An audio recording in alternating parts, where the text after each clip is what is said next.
দশমীর ফাঁকা প্যান্ডেল তো আমরা সবাই জানি আসতে চলেছে। পুজো আসার আগেই আমাদের মাথায় তো ওই ফাঁকা প্যান্ডেলের দৃশ্যটা চলে আসে অ্যাজ এ কাইন্ড অফ সেই সেই মানে ওই প্রেমনিশনের জায়গা থেকে আমারও মনে হয় যে all good things must come to an end, এটাও সেরকমই একটা জিনিস। এবং মানে আমার মনে হয় যে কেন শেষ হচ্ছে তাই নিয়ে শোক প্রকাশ না করে কেন হলো সেটা নিয়ে সেলিব্রেট করাটা সবসময় বেটার আমার মনে হয়। কেন হলো, কিভাবে হলো, এবং সেটার একটা সুদূর প্রসারী প্রভাব হোপফুলি মানুষের উপর থাকবে। সো সেইটা নিয়ে আমি বেশি এক্সাইটেড। শুটিং ফ্লোরের এক্সপিরিয়েন্স অনেক। শুটিং ফ্লোরের সবচেয়ে বড় যে এক্সপিরিয়েন্স সেটা আমরা 6টা এপিসোডে ভেঙে স্ট্রিম করছি 26 তারিখ থেকে। সেই এক্সপিরিয়েন্সটা চোখে দেখা এবং কানে শোনাটা বোধহয় বেটার। হ্যাঁ, মানে there is too many to say, মানে আপনারও অত সময় নেই, আপনি মানে বাকি এরপর আরও বাইট নেবেন তো মানে প্রচুর প্রচুর যেটা বললো যে আমাদের এই শুটিং স্টাইলটাই খুব ইউনিক ছিল। অ্যাজ ইউজুয়াল বাজেট কনস্ট্রেন্ট ছিল, সো আমরা দুটো সিজন একসাথে শ্যুট করেছি। নর্থ বেঙ্গলের কিছু জঙ্গল ইউজ করেছি, কাঠমান্ডুতে গেছি। So it was very very interestingly planned shoot. এবং অতি অবশ্যই আমাদের নিজেদের ক্যামেরাটি বোঝাপড়া সেটা তো over the shooting period develop করেছে।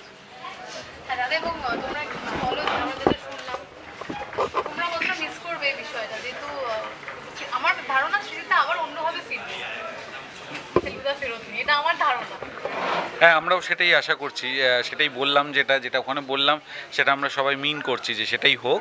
কিন্তু সেটা তো শুধু ইচ্ছে থাকলে হয় না, অনেক রকমের ব্যাপার আছে। তো সেই বড় পর্দায় করবার জন্য আলাদা ধরনের বড় পর্দায় করবার জন্যে আলাদা করে পারমিশন দরকার হয়। সেটা যদি পাওয়া যায়, আমাদের সবার ইচ্ছা আছে যে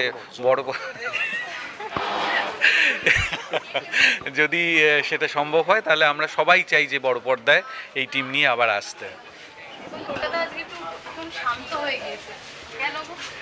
না, একটা তো ওই দশমীর ফাঁকা প্যান্ডেলটার কথা ভেবেই শান্ত হয়ে যাচ্ছি। মানে একটু, কারণ কি হয়, এইটা এত দিন পর্যন্ত জানতাম হবে, এটা যেটা হয় আর কি, পুজো আসলে পুজো শেষ হবে, তেমন আমরা জানতাম সৃজিতের জার্নিটা আমাদের জার্নিটা সৃজিতের সঙ্গে শেষ হয়ে গিয়েছে। কিন্তু এটা দেখার পর অনেকগুলো স্মৃতি ভিড় করে এলো। আমি আজকে বলতে চাই এটা যে আমার এই ইন্ডাস্ট্রিতে পুনর্জন্ম, যখন অনেকেই আমাকে ভেবেছিল যে আমি আর ফিরতে পারবো না, তখন যে মানুষটি আমার উপর বিশ্বাস রেখেছিল সে হচ্ছে সৃজিত মুখার্জি। এটা আমি আজীবন ভুলব না। আমি শুধু এটা বলেই শেষ করতে চাই, কারণ এর বেশি বলতে গেলে আমি ইমোশনাল হয়ে যাব।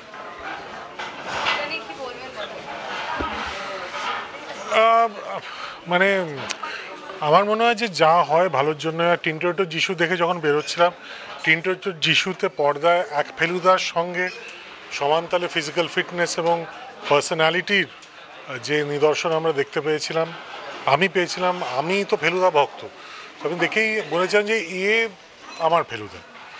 এবং সেই কথাটাও আমি দিয়েছিলাম, তখন আমি ছবি শুরুও করিনি, এবং সেই কথাটা যে রাখতে পেরেছি এটা আমার কাছে একটা পরম পাওয়া। এবং সবচেয়ে বড় কথা কি হয় মাঝে মধ্যে, মানে ধরুন কেউ সিরিয়াল কিলারের ভূমিকা অভিনয় করছে, কিন্তু তিনি নিজে ব্যক্তিগত জীবনে সিরিয়াল কিলিং করেন না, এটাই তো স্বাভাবিক, রাইট? কিন্তু কেউ ফেলুদার ভূমিকায় অভিনয় করছেন, কিন্তু তার ব্যক্তিগত ভ্যালিউস জীবনে ফেলুদার মতনই দৃঢ়, রিজু এবং আপোষহীন।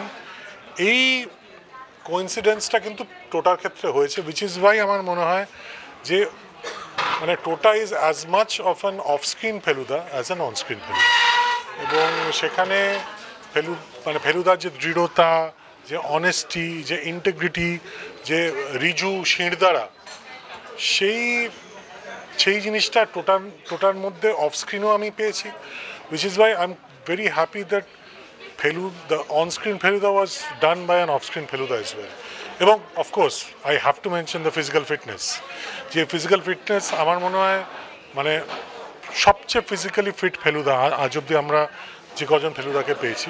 এবং সত্যজিৎ রায় ফিজিক্যাল ফিটনেসের ওপর, ফেলুদার ফিজিক্যাল ফিটনেসের ওপর যে জোরটা দিতেন, সেই জোরটা আমার মনে হয় টোটাকে অফস্ক্রিন ফেলুদা হতে আরও সাহায্য করেছে এবং কোথাও একটা চরিত্র এবং টোটা মিলেমিশে গেছে আর কি।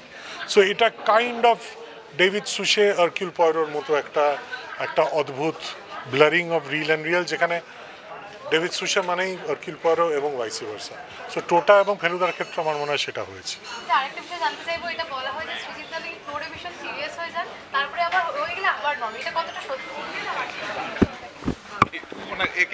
হ্যাঁ মানে এটা কাজের মোডে যখন উনি থাকেন তখন অবশ্যই একটা সিরিয়াস মোড চলে আসে অবভিয়াসলি, কারণ সিরিয়াসলি কাজটা করতেই সবাই আমরা গেছি ওখানে। কিন্তু হ্যাঁ, শ্যুট শেষ হয়ে যাওয়ার পরে সৃজিতদা বিভিন্ন খাবার দাবারের জায়গায় নিয়ে যাওয়া, যেগুলো সৃজিতদার নখদর্পণে কোথায় কী পাওয়া যায়, কী ডিশ পাওয়া যায়, তার নাম কি, তো সেই সব আনন্দ মজা সব মিলিয়েই আর কি। প্যাকআপের পর আউটডোরে প্যাকআপের পর সবচেয়ে বেশি মজা কিন্তু সৃজিত মুখার্জির ইউনিটে হয়। ফ্লোরে কতটা রেগে থাকেন যখন? ফ্লোরে অন্য মানুষ, তখন পান থেকে চুন খসলে পরে একদম কুষ্টি ঠিকুজি সব বদলে দিতে হবে। এই বিষয়ে একেন বাবু এই ইউনিটে তো একেন বাবু থাকে না। কিন্তু এই যে না। হাসি মজার একেন বাবু যদি বলতাই কি ভয় পেতেন? এমনিতে তো হাসি খুশি। না, আমি ভয় পাই না এমনিতে। আমাকে কখনো ওই যেটা বললো টোটা, যে আমি কখনো বকা খাইনি, সেটা সত্যি আমার খুব সৌভাগ্য।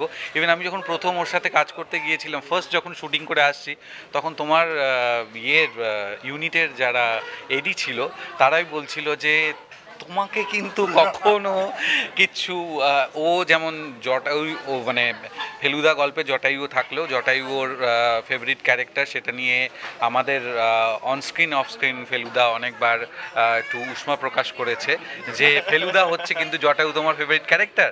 তো সেইটা আমি প্লে করি বলে হয়তো আমার প্রতি একটু পক্ষপাতিত্ব আছে। সত্যি কথা বলছি, বকুনি তিনজনের মধ্যে অ্যাকচুয়ালি সেই অর্থে কেউই খায়নি। জটাই তো খায়নি, ফেলুদা অল্প খেয়েছে সিগারেট খাওয়া নিয়ে, কারণ ফেলুদার রিয়েল লাইফে ওই একটাই তফাৎ, ও এত হেলথ কনসিয়াস এবং সেটাও একটা অদ্ভুত কন্ট্রাডিকশন। ফেলুদা যোগ ব্যায়াম করে সিগারেটটা ধরান, তো এই যে ব্যাপারটা, সেটা যেহেতু টোটা স্মোক করে না রিয়েল লাইফে, শুরুর একটা সিজন একটু বকুনি খেয়েছে সিগারেট ধরা নিয়ে, বাট তারপর থিংস গট ইজি অ্যান্ড খানিকটা এডিটে আমরা সেটা ইয়ে করে নিয়েছি। বকুনি অ্যাকচুয়ালি ফার্স্ট সিজনের পর একটু খেয়েছিল তোপসে, কারণ তোপসে একটু অন্যমনস্ক একটা ছিল, ওর একটু প্রথম সিজনটা একটু অন্যমনস্ক ছিল। কিন্তু তারপর যেটা হয় আর কি, মানে পরিবারে যেরকম একসাথে বসে আমরা কথা বলি, এবং সেটা ওরকম বকুনি নয়, সেটা একটু জাস্ট বলা যে মানে শোন বাবু, তুই যদি অন্যমনস্ক থাকিস তাহলে ফেলুদা, জটায়ু এবং সুলতান তিনজনেই একটু ডিস্ট্রাক্টেড হয়ে যাবে। আর সুলতানের ডিস্ট্রাক্টেড হওয়াটা তো বিপজ্জনক, তাই না? হতে পারে ভিএফএক্স এর বাঘ, কিন্তু বাঘ তো। শেষ করব, জটায়ু তো রয়েছে, কিন্তু একেন বাবু কোনো ধাঁধা বলবে নাকি? না না না না, স্ক্রিপ্টে এখানে একটা কথা বলে দেওয়া ভালো, এই যে বারবার একেনবাবু করছেন, একেনবাবু কিন্তু একদমই এরকম দেখতে নন। একেনবাবুর চরিত্রটা কিন্তু জটায়ুর ওপরেই বেস করা, সেটা যারা একেনবাবু করেছেন তারা ফেসবুকে লিখে লম্বা গল্প তাদের সবাই পড়েওছেন। ইনফ্যাক্ট একেনবাবুকে যে ব্রিফ দেওয়া হয়েছিল সেটা ছিল যে যদি জটায়ু ফেলুদার মতো হতেন কেমন হতেন। সো জটায়ুই আদি, একেনবাবু খুবই পপুলার, কিন্তু আদি কিন্তু জটায়ু। হ্যাঁ, এবার বলো কি বলবে। সব বলে দিয়েছে, আর আমার কিছু বলার নেই। শেষ করি, কবে দর্শক দেখতে হবে আবার বলে দাও। 26 তারিখ, 26শে সেপ্টেম্বর, এবং এই যে গল্পটা সেটা আসছে আড্ডা টাইমসে। তো আমাদের টিমের তরফ থেকে সবাইকেই আমরা অনুরোধ করছি যে আড্ডা টাইমসে সাবস্ক্রিপশন রিনিউ করে নেওয়ার সময় এসে গেছে, আর যাদের নেই তাদের নতুন করে সাবস্ক্রাইব করতে হবে, কারণ যতকাণ্ড কাঠমান্ডুতে এটা দেখা যাবে আড্ডা টাইমসে 26 তারিখ থেকে।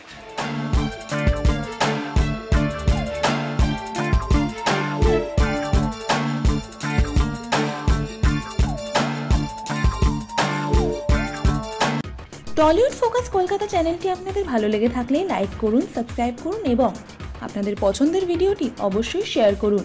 Tollywood focus Kolkata.